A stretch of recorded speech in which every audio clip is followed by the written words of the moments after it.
Good evening everybody, welcome to divinely guided 7777। कैसे हैं आप सब लोग। मैं आ गई हूँ एक और फ्रेश रीडिंग के साथ जो कि टाइमलेस, जनरल और कलेक्टिव होगी। जेंडर रिस्ट्रिक्टेड बिल्कुल भी नहीं होगी, लेकिन एक चीज़ में बहुत स्पेसिफिक होगी जो कि मैं अभी रिवील करूँगी। थंबनेल में वैसे आपने पढ़ लिया होगा। ये एक डिफरेंट रीडिंग है और ये मैं रीडिंग करने जा रही हूँ उन लोगों के लिए जो कि 45 अबव अपनी लाइफ गुजार रहे हैं।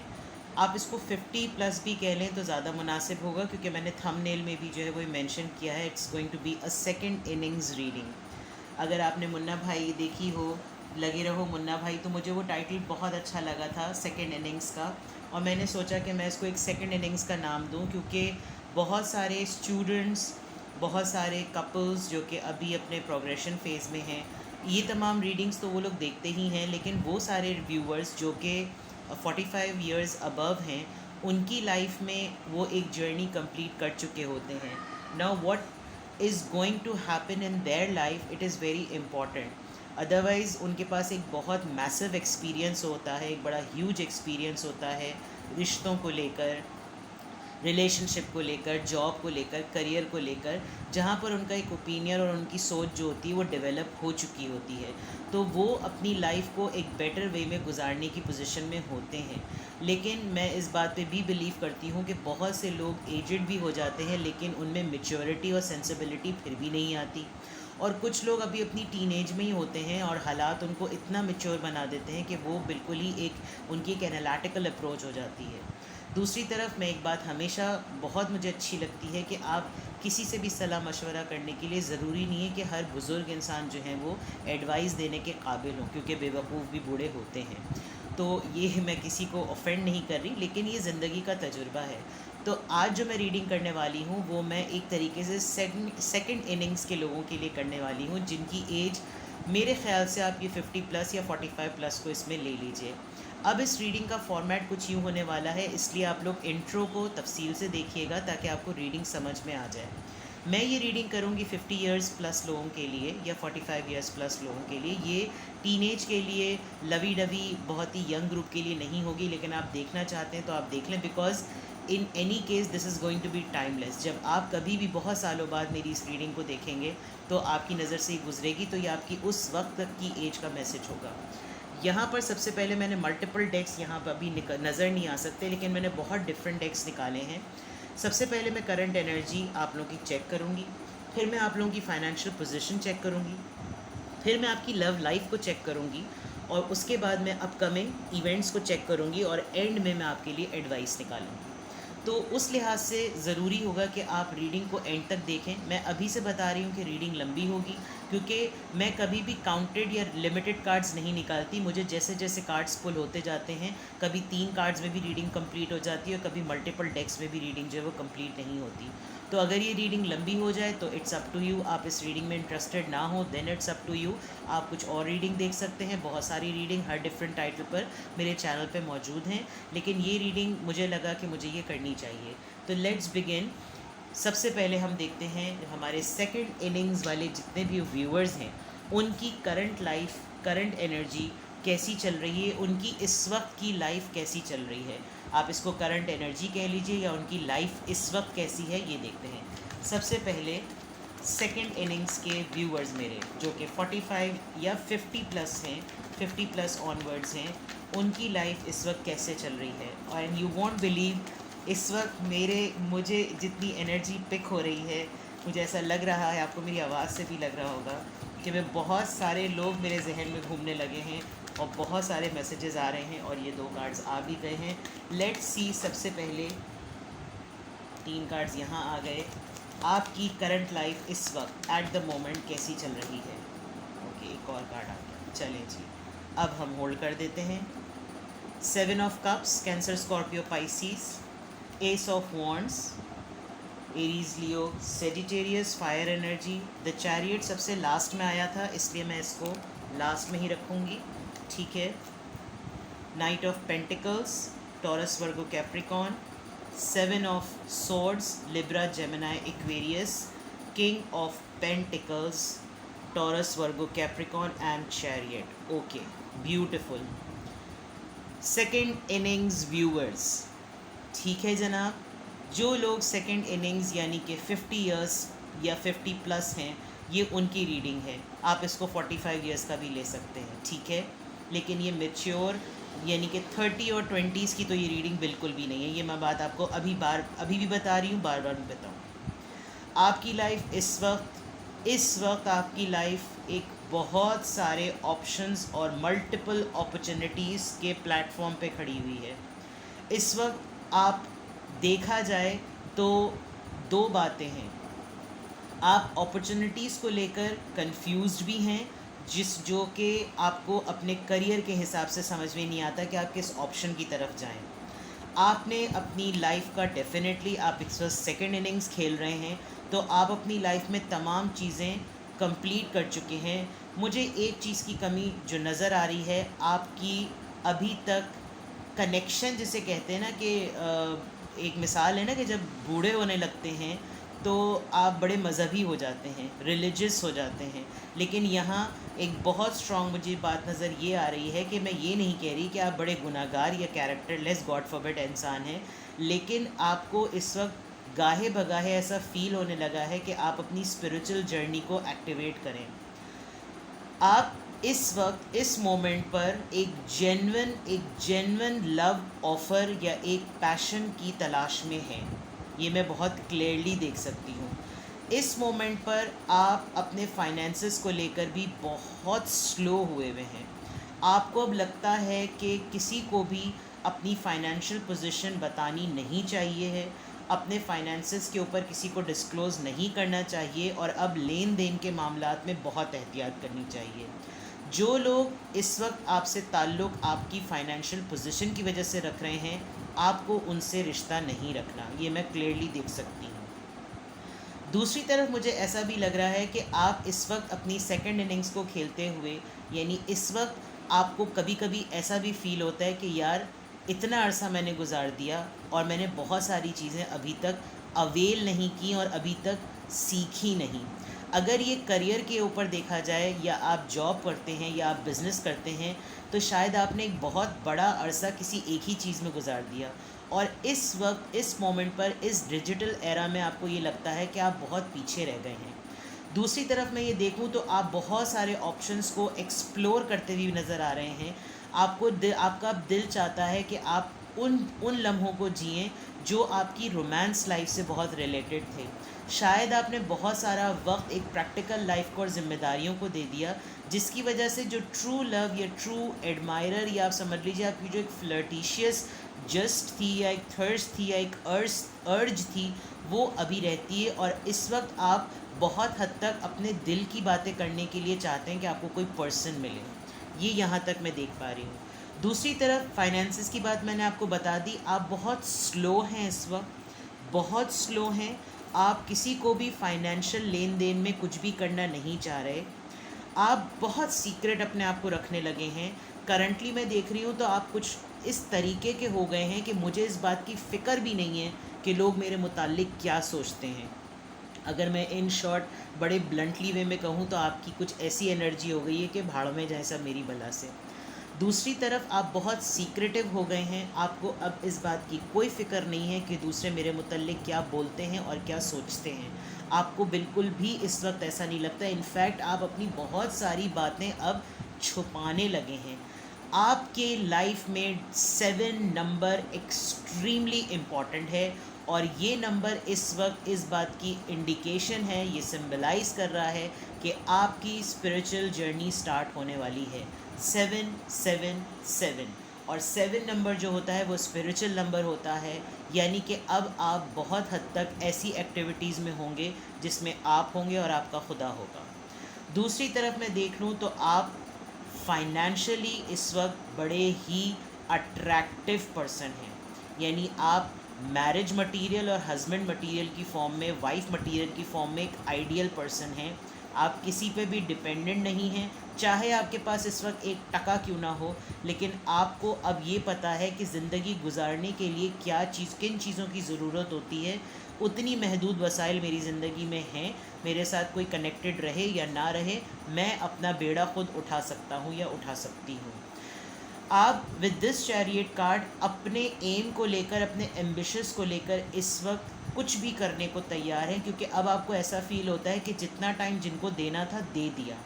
अब मेरे पास लोगों को समझने की भी क्लैरिटी है, हालात से लड़ने की भी क्लैरिटी है, अपने ख्वाबों को पूरा करने की भी क्लैरिटी है, और अब आप काफ़ी हद तक मुझे रिबेलियस और एग्रेसिव नज़र आ रहे हैं।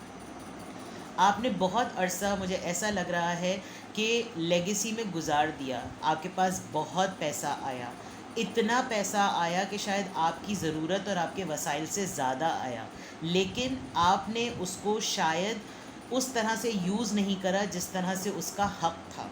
फॉर एग्ज़ाम्पल, आपकी एक होता है शुक्राने नेमत और एक होता है कुफराने नेमत।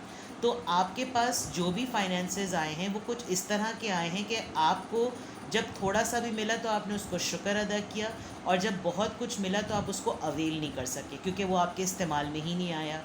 आपको शायद फाइनेंशियली मिस हैंडलिंग की वजह से आपने सोचा कि ना अपनी पोजीशन को अब फाइनेंशियली किसी के ऊपर रिवील करो और ना ही किसी की फाइनेंशियल पोजीशन के अंदर इंटरवीन करो। अपने थ्रोन पर अपने हिसाब से आप एक बहुत अच्छे हस्बैंड और एक बहुत अच्छी वाइफ हैं, जो कि जैसे भी आप जो भी व्यूअर्स हैं मेरे, आप घर गृहस्थी को चलाने वाले एक बहुत अच्छे एक्सपीरियंस्ड पर्सन हैं। लेकिन डेफिनेटली आपके इस ज़िम्मेदारी के दौरान, यानी अगर आप ये ज़िम्मेदारी से गुज़र रहे हैं, तो इसमें सबसे बड़ा मसला ये आ रहा है कि आप वो नहीं कर पा रहे जो आप करना चाह रहे हैं, जो कि मैं 7 ऑफ वॉन्ड्स में और 7 ऑफ कप्स में और एस ऑफ वॉन्ड्स में देख रही हूँ।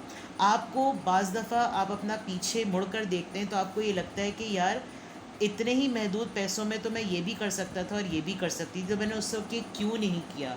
और अब आप अपने लिए अगर कुछ करना चाह रहे हैं तो आपको शायद लोग ये कहते होंगे ये कोई उम्र है करने की। जैसे कि फॉर एग्ज़ाम्पल आप शायद डेट पे जाना चाहते होंगे, आप अपने कपल, अपने पार्टनर के साथ ही डेट पे क्यों ना जाना चाहते हो, लेकिन शायद आपको अब वो करने में आपका पार्टनर ही एक ऑकवर्ड फीलिंग करवाता हो। आप इस वक्त ये मोमेंट्स जीना चाहते हैं, गुजारना चाहते हैं, लेकिन आपके आपके पार्टनर, आपके मतलब दोनों की जो मेंटालिटी है वो एक पेज पर नहीं है। अब मसला ये है कि जब जिस वक्त इन चीज़ों को अवेल करने का वक्त था उस वक्त आपने किया नहीं, और अब आप करना चाहते हैं तो आपका पार्टनर उस पेज पर नहीं है। लेकिन आप विद दिस चैरियट कार्ड आप मुझे इन सब चीज़ों से, इन एनर्जी से करंटली बहुत भागते हुए नज़र आ रहे हैं। अब आपको ऐसा लगने लगा है कि करना है मेरे साथ, रहना है मेरे साथ, चलना है मेरे साथ, निभाना है मेरे साथ, तो करो, नहीं करना तो जाओ। आपको फ़िक्र नहीं पड़ी। जैसे विद द 7 ऑफ सॉर्ड्स, आप अपने जज्बात को और अपने फाइनेंसेस को बहुत सीक्रेट रखना चाहते हैं। आपको डर लगा रहता है कि आपको ये वहम भी है कि शायद लोग आपकी खुशियों के दुश्मन हैं।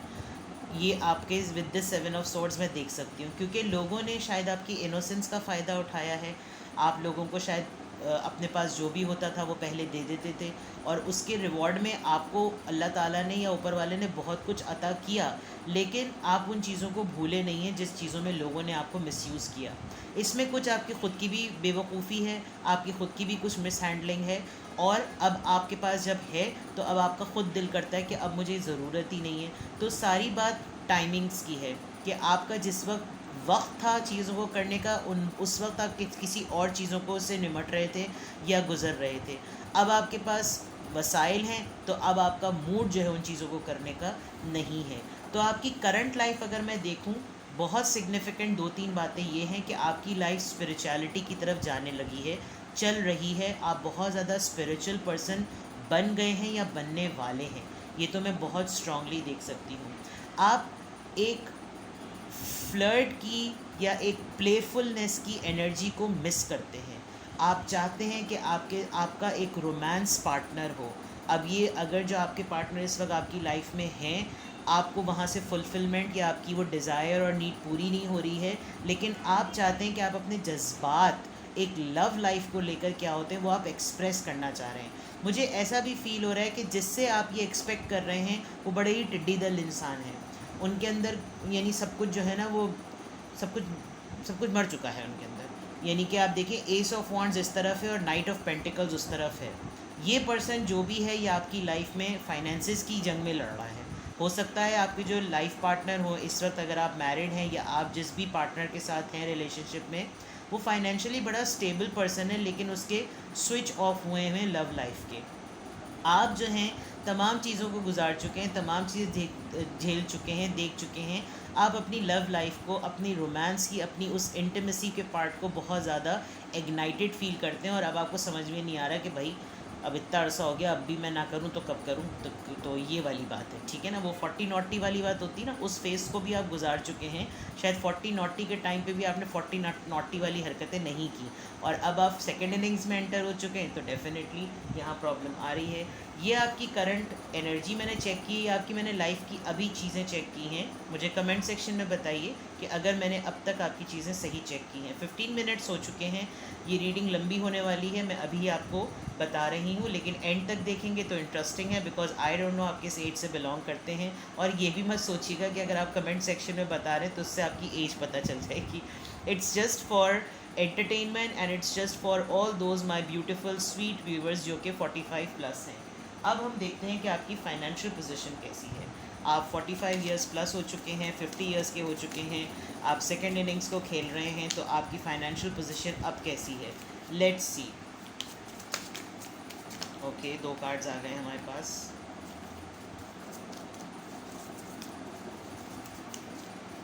प्लीज़ गिव अस कार्ड्स मेरे उन व्यूअर्स के लिए जो कि बहुत सारे कार्ड्स आ गए हैं। Okay, 1, let's see, 1 2 3, 1 more card. Oops oops oops oops. चलो यहाँ से स्टार्ट करते हैं। Imprisonment 29। Okay, lovers, ace of wands के नीचे ही लवर्स का कार्ड आया है। फॉल्स पर्सन, 7 ऑफ सोर्ड्स के नीचे फॉल्स पर्सन का कार्ड आया है। And thoughts, alright, and finally child. Very interesting. आप सेकेंड इनिंग्स के व्यूअर्स मेरे, जैसे मैंने पहले कहा था कि आपने राइट टाइम पर अपनी राइट डिज़ायर्स को अवेल नहीं किया। आपकी एज शादी की जब थी, शायद 29 इयर्स के आप थे। आपकी शादी जब हुई तो वो डेट 29 हो सकती है। आपके पार्टनर यानी हस्बैंड जो हैं या वाइफ, वो 29 इयर्स के हो सकते हैं। आपने, मैं लिटरली ये बात कह रही हूँ, ये स्पेसिफ़िक है, सबके लिए नहीं होगी। शायद आपको कोई ऐसा केस हुआ हो जिसकी वजह से आपको थोड़े दिनों तक जेल जाना पड़ा हो, बिकॉज़ ये सेकेंड इनिंग्स वाले लोग हैं तो उनकी लाइफ का तजुर्बा बहुत कुछ हो सकता है। But it's just a specific message, ये बहुत सुपर स्पेसिफिक मैसेज है, सबके साथ ये नहीं जाएगा। आपने एक बहुत लंबा अरसा ऐसे किसी मैटर में गुजारा जिसमें शायद आपको फाइनेंशियली कोई ऐसा भंड हुआ होगा, कोई ऐसा प्रॉब्लम हुआ होगा जिसमें आपको शायद पुलिस में यानी कि जेल में या थाने में जाने की नौबत भी आ गई होगी। ये आपकी फाइनेंशियल पोजीशन बिज़नेस में, जॉब में, करियर में रही होगी। मुझे ऐसा फील हो रहा है कि आपने डेफिनेटली ऐसी एजेस में, या जी जो 29 इयर्स के जब आप थे, या 29 मंथ था वो, 29 डे था वो, या 29 डेट थी वो, तो कोई ऐसी बात ज़रूर हुई थी जिसमें ऑलमोस्ट आपको सज़ा हो सकती थी। ये आपका बिज़नेस मैटर हो सकता है, कोई लॉ एंड ऑर्डर कंडीशन हो सकती है, आपने कोई रूल तोड़ दिया होगा, ट्रैफिक का आपका चालान कटा होगा, कुछ ना कुछ ऐसी चीज़ ज़रूर हुई होगी। अगर मैं दूसरे एंड पर देखूं तो आपने शायद 29 इयर्स तक यही नहीं सोचा कि आपको अपनी फाइनेंशियल लाइफ को बेटर करना कैसे है। जब आपकी लाइफ में आपका लवर आया, आप अपने लवर से मिले, 5 + 1 6 15, या तो ये 15th डे था यानी कि 15th डेट थी, या आप अपने 15 इयर्स में, अपनी एज में, बहुत सारे लोग बड़ी जल्दी एज में भी मोहब्बत में गिरफ़्तार हो जाते हैं, तो आप अब इस एज में मिले थे। आपका 15 डेज़ का एक रोमांस साइकिल रहा। जब आप अपनी लाइफ में इस पर्सन से मिले तो आपकी फाइनेंशियल पोजीशन बदली, जो कि आपको बहुत अरसे बाद मिली। ये पर्सन फाइनेंशियली बड़ा स्टेबल था, लेकिन झूठा आदमी था, आदमी औरत व्हाट्सोएवर। इसके गोल्स कुछ और थे, ये था कुछ और, ये बन के आपकी ज़िंदगी में कुछ और आया। लेकिन फाइनेंशियली इस पर्सन ने आपको आकर आपसे यूनियन में मिलने के बाद आपको ट्रिगर किया, जिसकी वजह से आप एक बड़े ही डिफरेंट पर्सन बने। वो कैसे बने वो मैं अभी आपको बताती हूँ। आपने इस पर्सन के आने के बाद इस पर्सन को ऑब्ज़र्व किया, देखा, इसकी लाइफ को देखा कि ये कैसा है, किस तरह का है, और आपने मैनिफेस्टेशन का प्रोसेस उस वक्त स्टार्ट कर दिया कि आपको अपनी लाइफ बेटर करनी है। ये इंसान आपके जहन पे मुस्तकिल होता था। मुस्तकिल होने की वजह ये थी कि आप इसकी वजह से अपनी स्किल्स पे काम करने लगे। आप आर्टिस्ट बन गए, आप राइटर बन गए, आप पोएट बन गए, आप फोटोग्राफ़र बन गए। इस पर्सन का इमेज हमेशा आपके जहन में था, जिसने आपको आगे हेल्प करी ग्रूम करने में, और आपकी फाइनेंशियल पोजीशन जो है वो इस लव अफेयर में आने के बाद चेंज हुई है। होता ये है कि डेफ़िनेटली हम जिससे भी मोहब्बत में गिरफ़्तार होते हैं तो उसके साथ हमारा एज डिफरेंस होता है, लाजमी सी बात है, नेचुरल सी बात है। एज डिफरेंस कोई लड़की बड़ी एज में होती है तो मर्द हजरात छोटी एज के होते हैं, या मर्द हजरात बड़ी एज के होते हैं तो डेफिनेटली लड़की ने तो छोटा ही होना है। लेकिन दोनों के एज डिफरेंस की वजह से एक डेवलप हो चुका होता है, ग्रूम हो चुका होता है, कुछ बन चुका होता है, दूसरा अभी उस प्रोग्रेस में होता है। एक दूसरे को भी ट्विन फ्लेम जो होते हैं वो ट्रिगर करते हैं कि मेरा ये लाइफस्टाइल है, मैंने ऐसे ज़िंदगी गुजारनी है, और उस जैसा बनने के लिए मोहब्बत की बहुत सारी शराइत में एक शर्त ये भी होती है कि अपने आप को ग्रूम करो, ब्यूटी वाइज भी, अपीरियंस वाइज भी, और पर्सनैलिटी वाइज भी, और फाइनेंशियल वाइज भी, और करियर वाइज भी। ये पर्सन जब आपकी लाइफ में आया, आपकी फाइनेंशियल पोजीशन उस दिन से बदलना शुरू हुई। आपने लाइफ को एक गोल ओरिएंटेशन पॉइंट ऑफ व्यू से देखना शुरू किया, और उसके बाद आपकी फाइनेंशियल पोजीशन आपके मैरिड होने के बाद, या छोटे सिबलिंग के बाद, या किसी एक बच्चे की ज़िम्मेदारी उठाने की वजह से आपको अंदाज़ा हुआ कि अब लाइफ में सीरियस हो जाना चाहिए।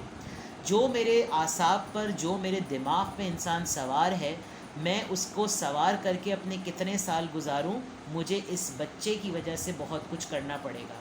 इस लवर ने आकर आपको ट्रिगर किया, आपने अपनी लाइफ को बेटर पर्सन बनाने के लिए आपने तगदौ शुरू करी, आपने अपनी स्किल्स पे काम किया, और जब ये बच्चा आपकी ज़िंदगी में आया, ये आपका कोई छोटा बहन भाई हो सकता है, ये बच्चे की फॉर्म में कोई ऐसी ज़िम्मेदारी हो सकती है, या ये आपकी ख़ुद की औलाद हो सकती है। और अगर ऐसा कुछ भी नहीं था तो आपको आपके फाइनेंशियल ट्रिगरिंग को इस पर्सन ने आपके चाइल्डहुड ट्रॉमा को हिट किया। वो चीज़ें जो आपने अपने बचपन में एक लेगेसी, और एक आपके पेरेंट ने आपको एक बड़ी लेविश सी लाइफ दी थी, उसका उसको शेक किया इस पर्सन ने, चाहे ये मेल हो या फीमेल हो। और आपको फिर ये रियलाइज़ हुआ कि आप इसी स्टैंडर्ड की लाइफस्टाइल को गुजारने वाले इंसान थे। फिर आपने अपने ऊपर काम करना शुरू किया, लेकिन इसमें 3 चीज़ें इन्वॉल्व हैं। आपका कोई छोटा सिबलिंग, आपकी अपनी औलाद, या आपका अपना चाइल्डहुड ट्रॉमा, जो कि आपकी फाइनेंशियल लाइफ को, जो 50 इयर्स प्लस व्यूअर्स इस वक्त देख रहे हैं, उनकी लाइफ को ट्रिगर किया है आपके सोलमेट और ट्विन फ्लेम, यानी आपके जेन्युइन लव ने, जिससे आपको अपने अर्ली 25 या 30, आपको अपने अर्ली इयर्स में आप जिस क्रश के साथ मोहब्बत की, लवर बने, रोमांस हुआ, अफेयर चला, डेटिंग की, यानी कि आपकी लव लाइफ कंप्लीटली डिपेंड करती है आपकी फ़ाइनेंशियल लाइफ पर। तो ये मैं आपको क्लियरली बता दूं कि आपकी फ़ाइनेंशियल लाइफ जो है वो किसी पर्सन के आने के बाद ही बदली है। अब इस वक्त आप क्या करते होंगे? इस वक्त आप फाइनेंशियल पोजीशन के पॉइंट ऑफ व्यू से बहुत रिग्रेट करते हैं। आपको लगता है विद दिस 7 ऑफ कप्स और विद दिस इम्प्रिजनमेंट आपके पास बहुत चॉइसेस थी, आप बहुत कुछ कर सकते थे, लेकिन आपको कोई गाइड करने वाला नहीं था। जो लवर आपकी लाइफ में आया वो फुल लाइफ टाइम के लिए नहीं आया।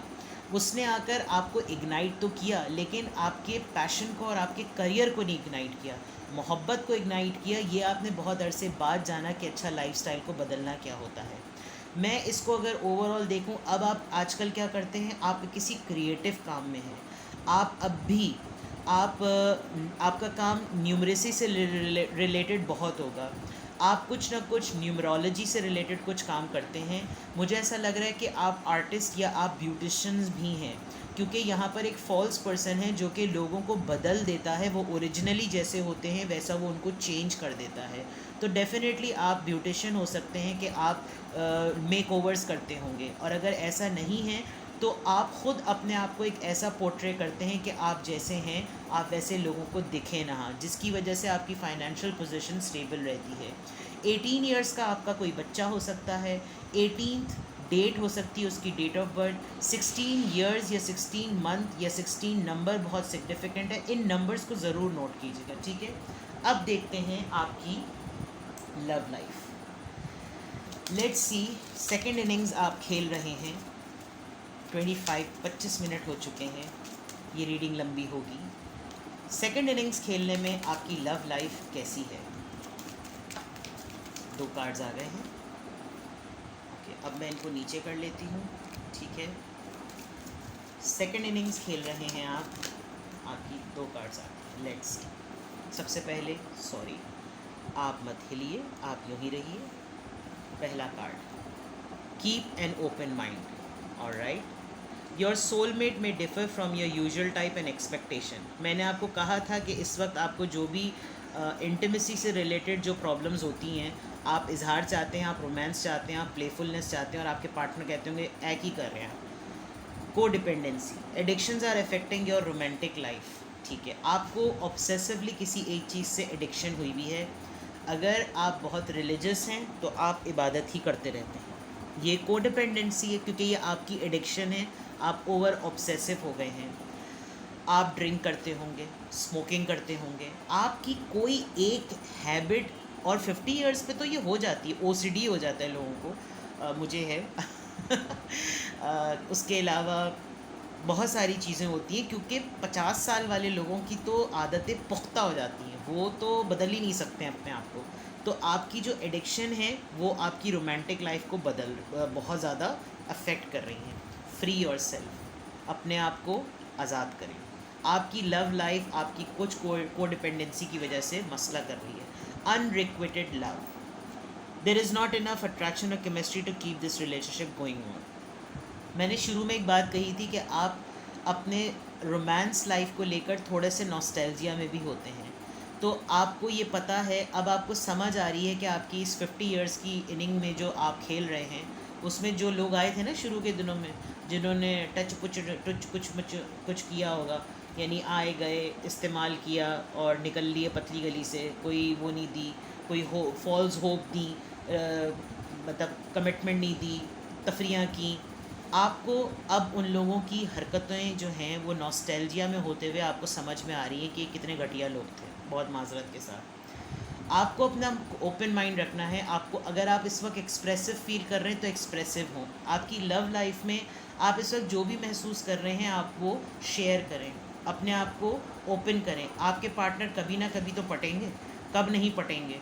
और मैं आपको एक बात बताऊं, ये मुझे बहुत स्पेसिफिक मैसेज आया है, आपके पार्टनर ये बातें सुनना चाहते हैं, ये बिल्कुल वो डेफिनेटली सुनना चाहते हैं, बिकॉज़ शुरू में आप बड़े शर्मीले टट्टू जैसे होंगे, लेकिन अब जो आप फील कर रहे हैं ये आपकी करंट चीज़ें हैं, ये आपकी 50 इयर्स की इनिंग्स हैं। आप अब अपने आप को कैरी करते हुए इंजॉय करते हैं, और आपके पार्टनर आपको देखकर बड़ा इंजॉय करते हैं। अब उस इन्जॉयमेंट में मसला ये कि आप कुछ और चाह रहे होते हैं, आपके पार्टनर कुछ और चाह रहे होते हैं, और दोनों जो है वो तीतर बटेर वाली बात हो जाती है। लेकिन आपके पार्टनर जब ये सारी चीज़ें आपसे सुनते हैं ना, कि आप उनसे ज़िद कर रहे हैं, आप उनसे रोमांस की ज़िद कर रहे हैं, फ्लर्ट होने की ज़िद कर रहे हैं या कुछ, तो आपके पार्टनर को ये अच्छा लगता है। लेकिन उसी के साथ मसाइल ये होते हैं कि आप ये बहुत कुछ चाहते हैं, लेकिन आपकी कुछ एडिक्शंस ऐसी हैं जो कि उनके लिए बड़ा मसला बनती हैं। जैसे मैंने ओसीडी की बात कही, स्मोकिंग की बात कही, अल्कोहल की बात कही, and these are very common things. I mean हर किसी की बहुत सी आदतें होती हैं। आप नमाज़ पढ़ना है, आपको पूजा करनी है, आपको चर्च जाना है, आपका रूटीन इतना स्टैब्लिश हो जाता है कि आप चाह रहे होते इसमें टस से मस ना हो। और वो जो अंदाज़ अपना में जो एक परेश रावल का एक बड़ा था कि उनके जो ससुर थे वो टाइम देखकर बात करते थे कि बस तुम्हारे 2 मिनट हो गए, यानी आप बहुत ही ज़्यादा, आपकी लाइफ की जो डिसिप्लिन है ना वही आपके लिए बड़ा मसला बन गया है। स्ट्रिक्टनेस जो है, डिसिप्लिन जो है ना, वो आपके लिए मसला बन गई। तो आपको थोड़ा सा इस वक्त कभी कभी आपको ख़ुद भी लगता होगा, या अल्लाह, ये तो मैं मिलिट्री में हो गई हूँ या मैं मिलिट्री में हो गया हूँ, तो मुझे अपने आप को फ्री करने की ज़रूरत है। आपको अपनी लाइफ का कंट्रोल खुद ही रखना है, बिकॉज़ इस वक्त आप सेकेंड इनिंग्स खेल रहे हैं, और सेकेंड इनिंग्स में आपकी तमाम चीज़ों का जो गियर और स्टेयरिंग है वो आपके हाथ में है। अब आप किसी के लिए ना बदलेंगे, ना कोई आपके लिए बदलेगा अपने आप को। और आप इस वक्त बहुत स्ट्रांगली, मुझे अपनी लव लाइफ में ऐसा लग रहा है कि अब आपको फ़र्क ही नहीं पड़ता। वो जितने बुलशिट लोग आपकी लाइफ में आए थे ना, वो शायद आपको बहुत सारे लोग अभी वापस पलट कर आपकी ज़िंदगी में आ रहे हैं और आप उनको बड़ा डुबो डुबो के मार रहे हैं। और जब आप उनको डुबो के मार रहे हैं तो वो आपके साथ टिकना चाहते हैं, आपके साथ जुड़ना चाहते हैं, लेकिन आप कह रहे हैं बेटा निकल लो यहाँ से। ठीक है जनाब, अब सबसे इंटरेस्टिंग मोमेंट आ रहा है, जो कि 30 मिनट्स हो गए हैं, यानी 29 पूरे 30 मिनट्स हो गए, आधा घंटा हो चुका है। और अब 50 इयर्स यानी कि सेकंड इनिंग्स के व्यूवर्स के लिए मैं देखने वाली हूँ कि अब मज़ीद उनकी लाइफ में और क्या आने वाला है। ये करते हुए मुझे ख़ुद भी बहुत फ़िक्र है, लेकिन मैं फिर भी टैरो के थ्रू बताऊंगी। प्लीज़ इसमें आँख बंद करके यकीन मत कीजिएगा, बिकॉज़ ये एक जनरल और ओपन मैसेजेस होंगे। ये इसको इम्पोज मत कर लीजिएगा कि डिवाइनली गाइडेड 7777 पे ही देखा था और ये बात हद्दुल इम्कान हो गई है। मेरी परवरदिगार से दुआ है कि जो भी कार्ड्स आएँ वो आपके हक़ में बेहतरी के लिए आएँ और अच्छे कार्ड्स आएँ। बट जो भी आएंगे मैं आपको लिटरली उनके पॉजिटिव मीनिंग्स बताने की कोशिश करूँगी, और मैं कोई शुगर कोट नहीं करूँगी, इसीलिए मैं डिफरेंट डेक यूज़ कर रही हूँ।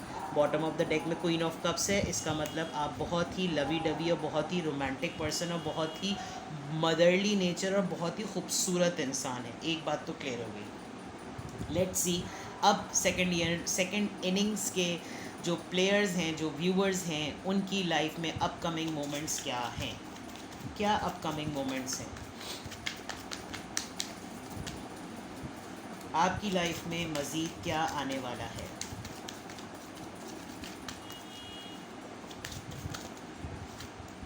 बहुत सारे कार्ड्स फोल्ड हो गए हैं।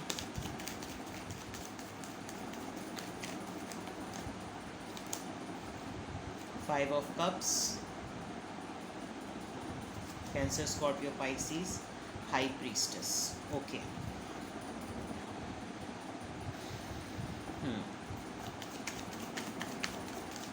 वाटर साइन बहुत ज़्यादा है क्योंकि इमोशनली हो जाते हैं। किंग ऑफ पेंटिकल्स दोबारा आ गया है जनाब। Taurus, Virgo, Capricorn. Five of swords. अच्छा, एक लास्ट कार्ड और निकालती हूँ मैं। आई थिंक ये भी बिल्कुल क्लियर है, लेकिन मैं फिर भी एक कार्ड और निकालती हूँ।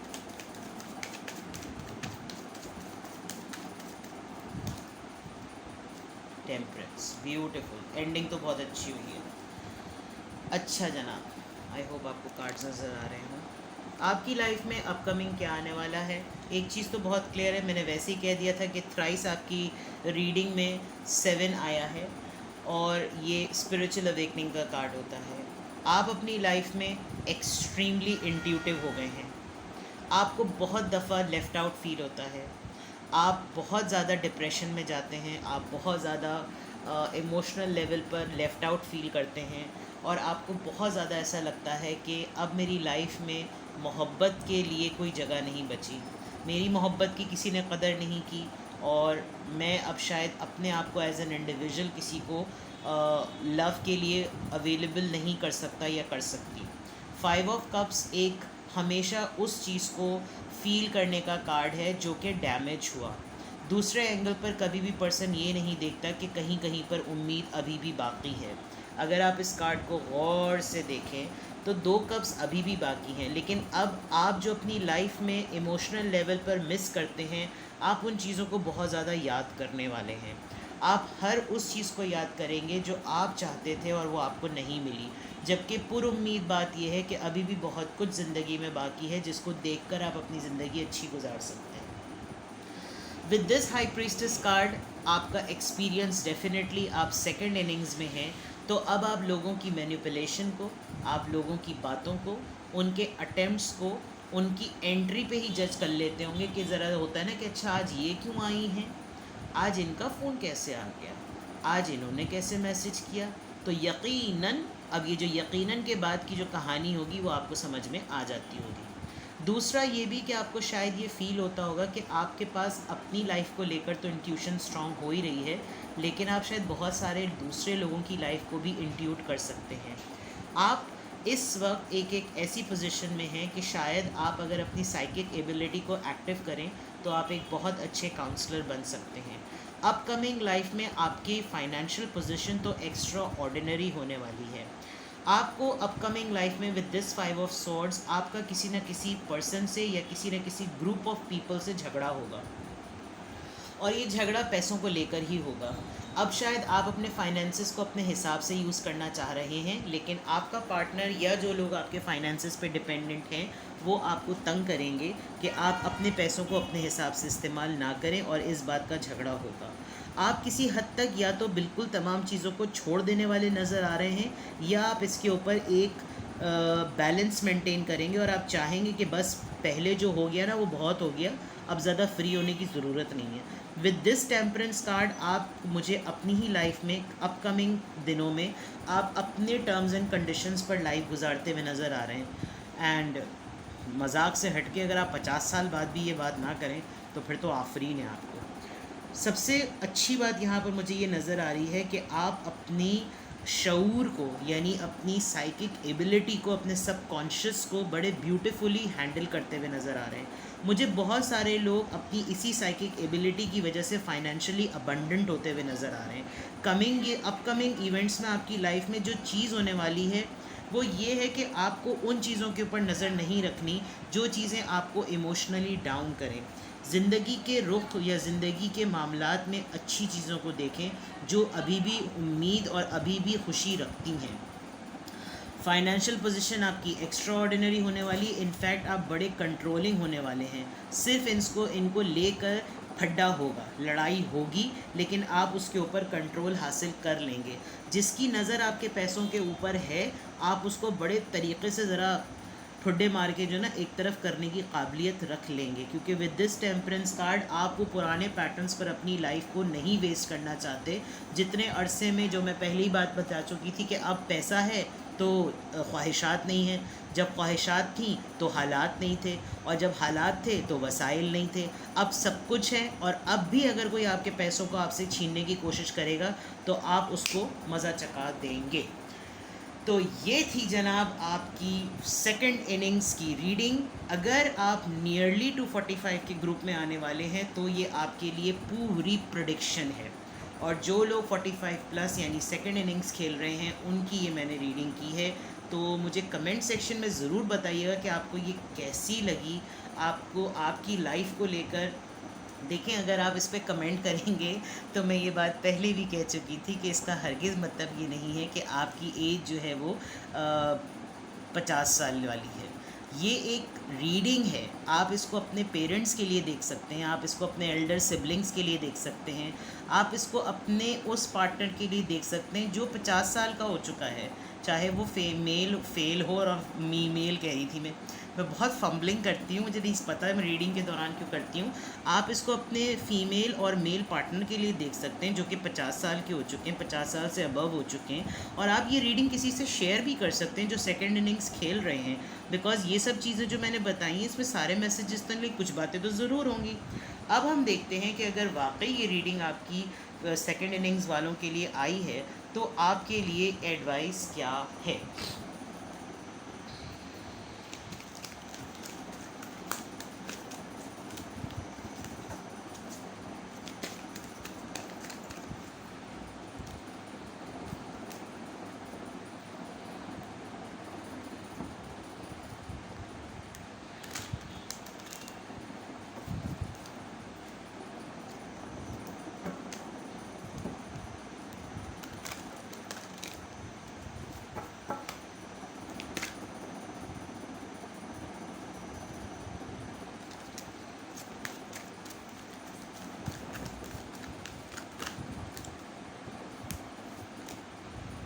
Angel of balance 48। I am sure कि कोई 48 ईयर्स का यहाँ पे ज़रूर है। 4 + 8 12, 1 + 2 3 या 4 आपका लाइफ पर्पस या पाथवे भी हो सकता है। 48 ईयर्स के आप हो सकते हैं और आप एंजल ऑफ बैलेंस हैं। हर चीज़ को बैलेंस करने की आपके अंदर सलाहियत है, इसी तरह लाइफ को लेकर चलिए। ठीक है जनाब, I am ending this reading right on spot on 40 minutes almost. अभी भी 40 मिनट्स होने में कुछ सेकंड्स बाकी हैं। आपको ये रीडिंग पसंद आई हो तो प्लीज़ इसको ज़रूर शेयर कीजिएगा, मेरे चैनल पे सब्सक्राइब रहिएगा, मुझे दुआओं में याद रखें, अपना बेहद ख्याल रखिए। Love you all, bye bye.